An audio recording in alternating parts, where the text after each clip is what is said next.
बिस्मिल्लाहिर्रहमानिर्रहीम। अस्सलाम वालेकुम। मैं हूं मोहम्मद उमैर। स्टूडेंट्स, उम्मीद है आप सब खैरो आफियत से होंगे।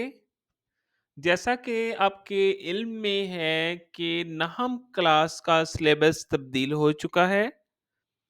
आज हम न्यू सिलेबस की बुक की चैप्टर नंबर 2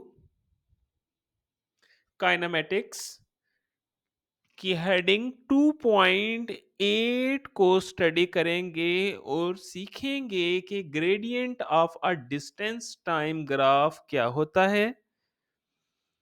तो चलिए शुरू करते हैं।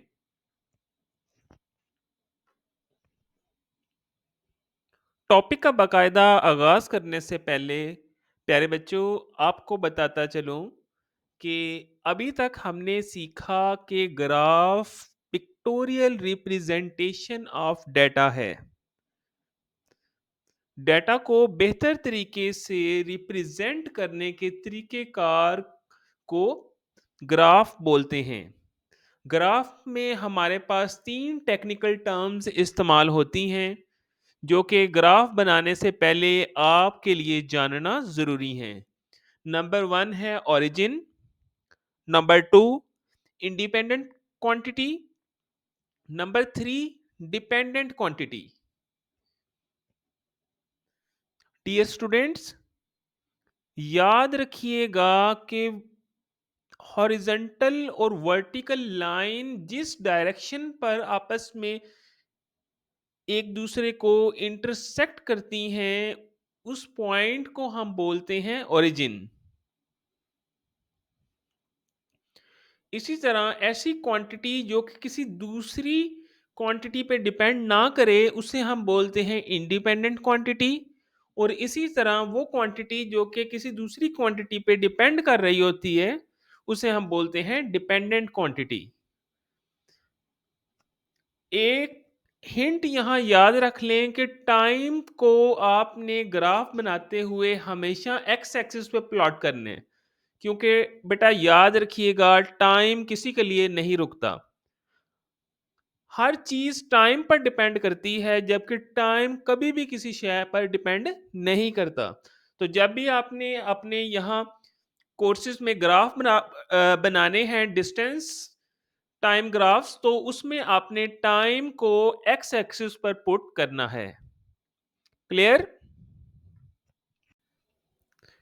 प्यारे बच्चों, यहाँ एक बात ज़ेहन-नशीन रखें कि आपको ग्रेडियंट की अच्छे से समझ आ जाए। अक्सर बच्चों को पूरा पूरा साल इसकी ग्रेडियंट की समझ नहीं आ पाती। तो बेटा, जब भी आपने वर्टिकल कोऑर्डिनेट को हॉरिजॉन्टल कोऑर्डिनेट से डिवाइड करना है, तो इसी डिफरेंस को ग्रेडियंट बोलते हैं। ग्रेडियंट हमें ग्राफ की स्लोप के बारे में मालूमात देता है। जैसा कि बताया गया है, the gradient is a measure of a slope of a line.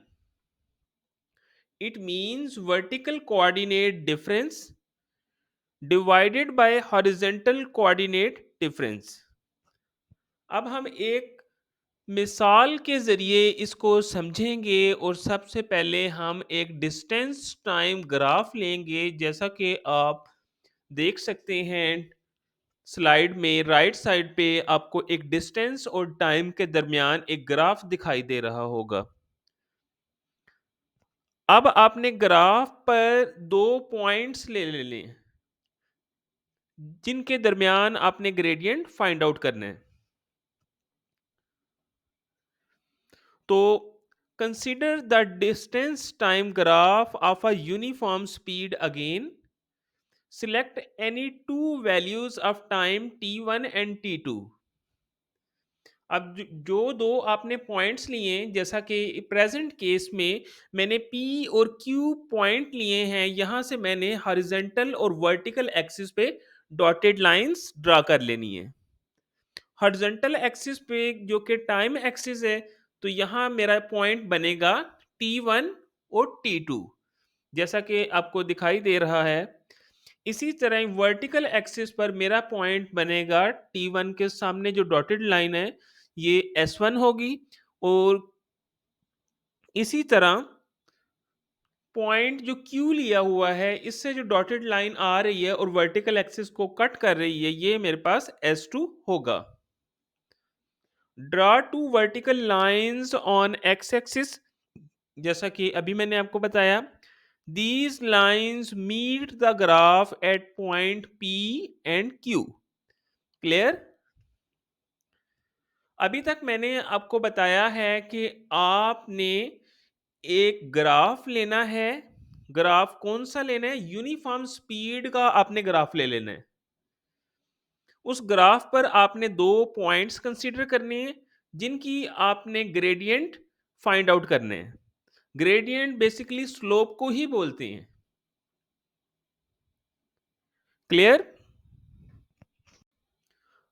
From these points, draw horizontal lines to meet y-axis at S1 and S2। अब जैसा कि आपको बताया है कि ग्रेडियंट बेसिकली क्या है, दोनों एक्सिस को डिवाइड करने से ही हमें हासिल होते हैं। तो अब हम ग्रेडियंट निकालेंगे S2 minus S1 divided by T2 minus T1। तो S2 में से जब S1 हम माइनस करेंगे तो हमारे पास डिस्टेंस आ जाएगा S। इसी तरह इन टाइम जो कि फाइनल टाइम था उससे इनिशियल टाइम हम माइनस करेंगे तो हमारे पास इसका टाइम की वैल्यू आ जाएगी T। क्लियर? तो अभी तक हमने ये सीख लिया कि ग्रेडियंट क्या चीज़ है। डेफिनेशन के एतबार से आपको दोबारा बताऊं तो gradient of a graph means vertical coordinate difference, जैसा कि आप देख रहे हैं यहां सामने S2 माइनस S1, ये वर्टिकल कोऑर्डिनेट डिफरेंस है divided by horizontal coordinate difference. Clear? दोस्तों आज की वीडियो में सिर्फ इतना ही। इसी तरह की मोर इन्फॉर्मेटिव वीडियोस देखने के लिए चैनल को लाइक और सब्सक्राइब करना मत भूलिएगा। अल्लाह हाफिज़।